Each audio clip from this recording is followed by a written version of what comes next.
जय हिंद दोस्तों। आज हम आप लोगों के बीच मॉडल पेपर का वीवीआई ऑब्जेक्टिव क्वेश्चन कराने वाले हैं, तो आप लोग वीडियो में अंत तक बने रहेंगे। दोस्तों आपके लिए बहुत महत्वपूर्ण क्वेश्चन इस वीडियो के माध्यम से मिलने वाला है, तो वीडियो में आप लोग अंत तक बने रहेगा और एक एक क्वेश्चन पर आपको ध्यान देना है। दोस्तों आपके लिए बहुत बेहतरीन होने वाला है, तो हम लोग बढ़ते हैं, ज़्यादा समय नहीं बिताएंगे, चलते हैं प्रश्न की ओर। वास्तविक वस्तु का आभासी प्रतिबिंब बनता है, तो वास्तविक वस्तु का जो आभासी प्रतिबिंब बनता है वो हमारा क्या बनता है, समतल दर्पण में बनता है। इस तरह से बढ़ेंगे दूसरे नंबर प्रश्न को। दूसरे नंबर पर क्या है, डायोप्टर उस लेंस की क्षमता होती है जिसकी फोकस दूरी क्या होती है। तो डायोप्टर उस लेंस की क्षमता होती है जिसकी फोकस दूरी होती है 1 मीटर। क्या होती है दोस्तों, 1 मीटर होती है। ऑप्शन नंबर डी होगा हमारा। इस तरह से बढ़ेंगे तीसरे प्रश्न की ओर। तीसरे प्रश्न का आंसर, अगर आप लोग को जितने क्वेश्चन का आंसर आ रहा है दोस्तों, तो आप कमेंट बॉक्स में कमेंट करके बता सकते हैं। किस लेंस के बाहर की ओर उभरे दो गोलीय पृष्ठ हो तो उसे क्या कहते हैं, तो हम लोग बताएंगे उत्तल लेंस कहते हैं। क्या कहते हैं दोस्तों, उत्तल लेंस कहते हैं। इस तरह से बढ़ेंगे अगले प्रश्न की ओर। अगले प्रश्न का आंसर क्या होगा, कौन रंग है जिसका खतरे के सिग्नल में उपयोग होता है। तो लाल रंग ऐसा है जो खतरे के सिग्नल में उपयोग किया जाता है। ऑप्शन नंबर सी होगा। इस तरह से बढ़ेंगे हम लोग पाँचवें प्रश्न की ओर। पाँचवें नंबर प्रश्न का आंसर क्या होगा, प्रकाश के किस रंग के लिए तरंगदैर्घ्य अधिकतम होता है। तो प्रकाश के लाल रंग के लिए तरंगदैर्घ्य अधिकतम होता है। इस तरह से बढ़ेंगे छठे प्रश्न की ओर। निकट दृष्टि दोष दूर करने के लिए किस लेंस का व्यवहार किया जाता है। तो हम लोग बताएंगे कि हमारा अवतल लेंस का उपयोग किया जाता है। इस तरह से बढ़ेंगे सातवें प्रश्न की ओर। किसी कुंडली का प्रतिरोध ज्ञात करने का सूत्र क्या होता है। तो हम लोग जानते हैं कि V बराबर आई आर होता है, तो R बराबर हो जाएगा V/I। ऑप्शन नंबर बी होगा। इस तरह से बढ़ेंगे हम लोग अगले प्रश्न को। अगले प्रश्न का आंसर क्या होगा, धातुओं में धारावाहक होते हैं। तो धातुओं में धारावाहक क्या होते हैं, मुक्त इलेक्ट्रॉन होता है। क्या होता है दोस्तों, मुक्त इलेक्ट्रॉन। ऑप्शन नंबर बी होगा। इस तरह से बताइए आप लोग 9 नंबर क्वेश्चन का आंसर क्या होगा, जल्दी से बताइए। परिपथ में विद्युत धारा की माप किससे की जाती है। तो एमीटर से। किससे की जाती है दोस्तों, एमीटर से किया जाता है। इस तरह से बढ़ेंगे अगले प्रश्न की ओर। अगले प्रश्न का आंसर क्या होगा, जल्दी से बताइए। विद्युत फ्यूज विद्युत धारा के किस प्रभाव पर कार्य करता है। तो विद्युत फ्यूज है जो विद्युत धारा के उष्मीय प्रभाव पर कार्य करता है। इस तरह से बढ़ेंगे हम लोग अगले प्रश्न को। अगले प्रश्न का आंसर क्या होगा, बैटरी से किस प्रकार की धारा प्राप्त की जाती है। तो बैटरी से दिष्ट धारा प्राप्त की जाती है। किस धारा, दिष्ट धारा। इस तरह से बढ़ेंगे अगले प्रश्न की ओर। निम्नलिखित में कौन जैव मात्रा ऊर्जा स्रोत का उदाहरण नहीं है। तो हम लोग बताएंगे नाभिकीय ऊर्जा जो जैव मात्रा स्रोत का उदाहरण नहीं है। इस तरह से बढ़ेंगे अगले प्रश्न को। अगले प्रश्न का आंसर जल्दी से बताइए। और आप लोग को बता रहे हैं दोस्तों, जो जितने लोग इस वीडियो को देख रहे हैं उन सभी से हम कहना चाहता हूं कि जितने आपके नज़र में क्लास 10th बिहार बोर्ड के लिए तैयारी करने वाले हैं उन सभी लोगों के पास एक बार वीडियो को शेयर जरूर करिएगा, क्योंकि उनको भी पढ़ने में उत्सुक बढ़े। आपके लिए बहुत ही इस चैनल के माध्यम से इंपॉर्टेंट क्वेश्चन कराने वाले हैं। तो बताइए इनमें कौन नवीकरणीय ऊर्जा है। तो नवीकरणीय ऊर्जा ऐसा ऊर्जा होता है जो बार बार उपयोग में लाया जाता है, जैसे सौर ऊर्जा नवीकरणीय है। कोयला, पेट्रोल और प्राकृतिक गैस ये हमारा क्या है, अनवीकरणीय ऊर्जा है। इस तरह से बढ़ेंगे अगले प्रश्न को। अगले प्रश्न का आंसर क्या होगा, निम्न में कौन अवकारक है। तो निम्न में अवकारक कौन है, तो अवकारक H2S होगा। क्या होगा दोस्तों, H2S अवकारक है। इस तरह से बढ़ेंगे 15 नंबर प्रश्न की ओर। निम्नलिखित में pH का कौन सा क्षारक विलयन मान देता है।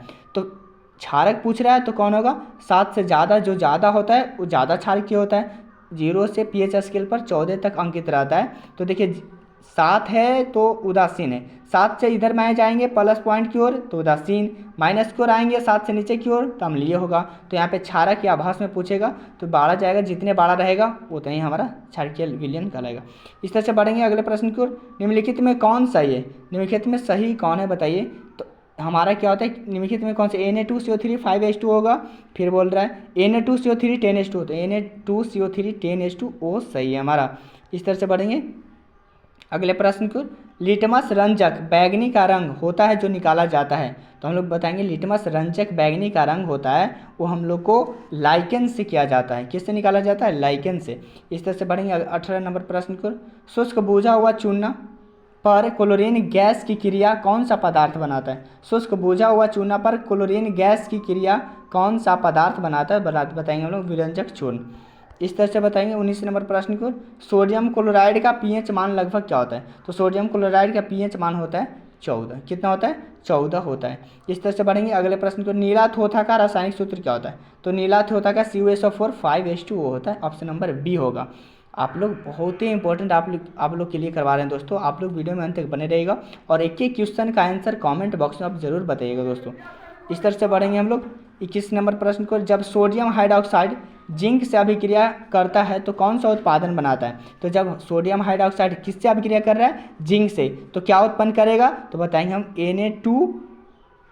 Na2QZnO2 प्लस H2O, यह हमारा अभिक्रिया उत्पादन करता है। इस तरह से बढ़ेंगे अगले प्रश्न। पीतल है, पीतल क्या दोस्तों? धातु है, उपधातु है, मिश्र धातु है? तो बताएंगे पीतल हमारा मिश्र धातु है। कैसा धातु है? मिश्र धातु है। इस तरह से बढ़ेंगे हम लोग अगले प्रश्न को। क्रोमीन अधातु की अवस्था होती है, तो क्रोमीन अधातु की जो अवस्था होती है वो कैसी होती है? द्रव होती है। कैसी होती है?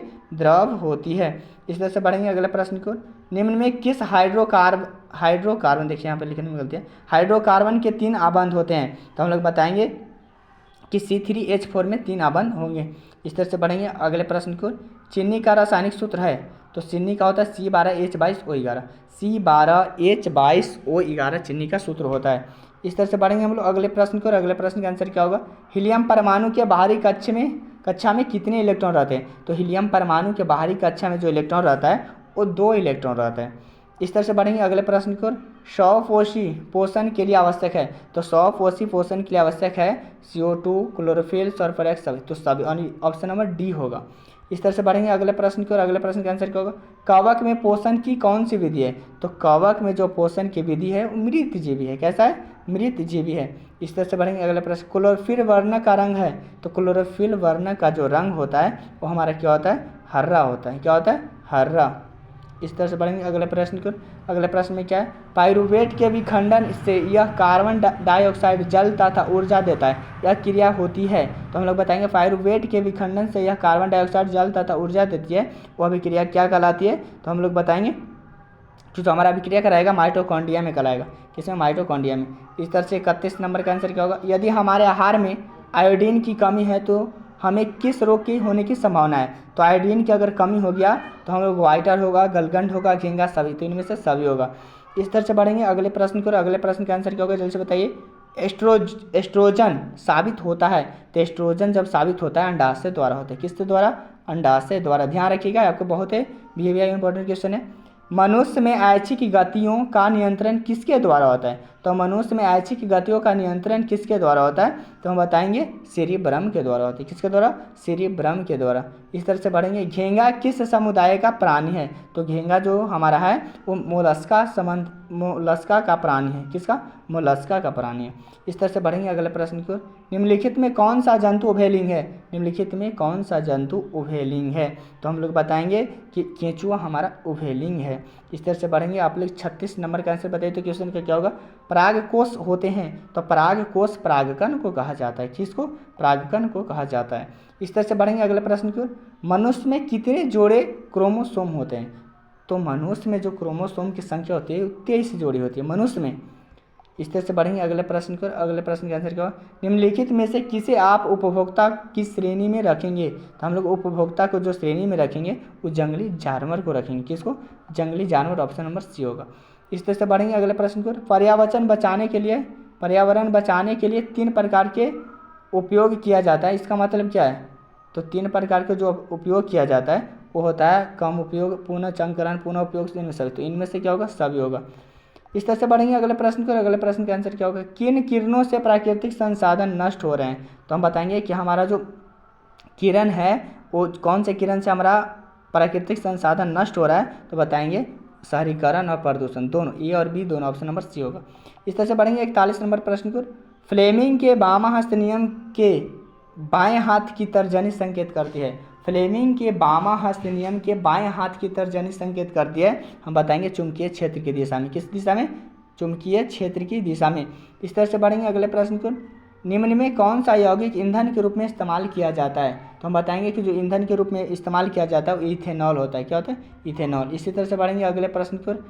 कौन सा पदार्थ लाल लिटमस को नीला कर देता है? तो हम लोग बताएंगे कि जो हमारा पदार्थ है वो हमारा क्षार है जो लाल लिटमस को नीला करता है, सॉरी, लाल लिटमस को क्या कर देता है? लाल लिटमस को नीला कर देता है। देखिए यहाँ पे थोड़ा सा नीला होगा, नीला कर देता है तो क्षार। इस तरह से बढ़ेंगे अगले प्रश्न पर। नई कार्तीय चिन्ह परिपाटी के अनुसार दर्पण के सामने रखे गए बीम की बीच दूरी ली जाती है।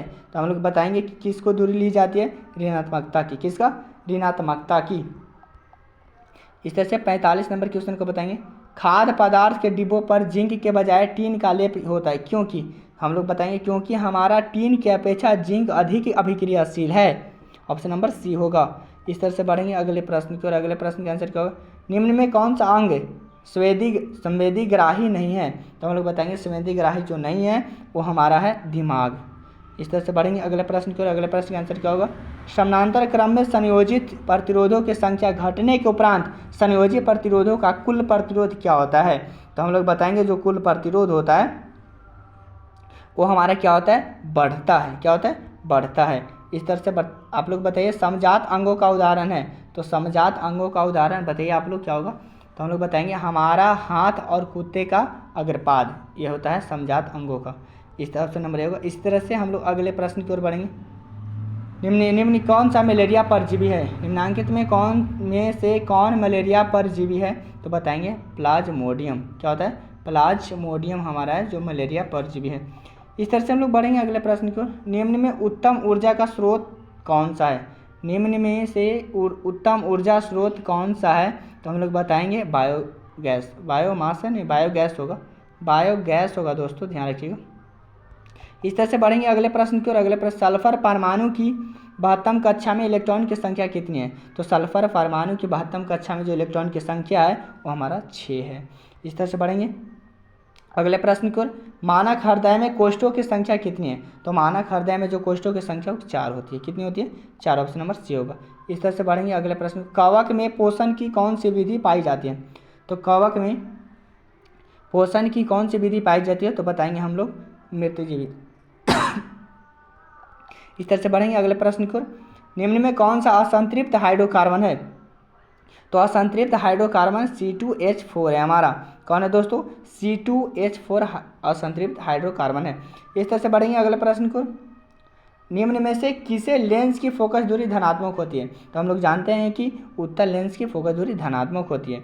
इस तरह से बढ़ेंगे अगले प्रश्न को, और अगले प्रश्न का आंसर होगा, किस लेंस का उपयोग कर दीर्घ दृष्टि दोष को संशोधित किया जा सकता है।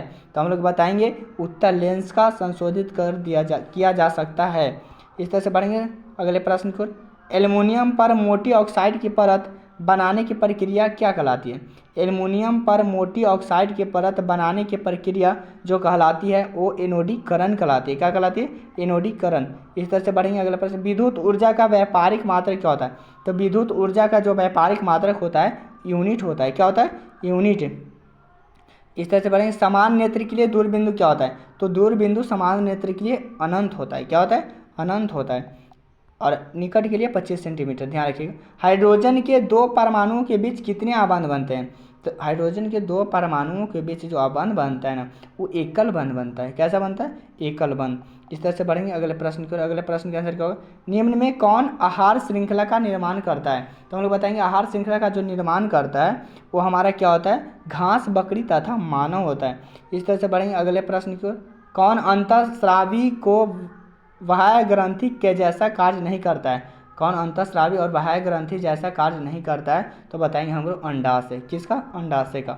इस तरह से बढ़ेंगे अगले प्रश्न की ओर, कौन सा कार्बन यौगिक सबसे अधिक अभिक्रियाशील है।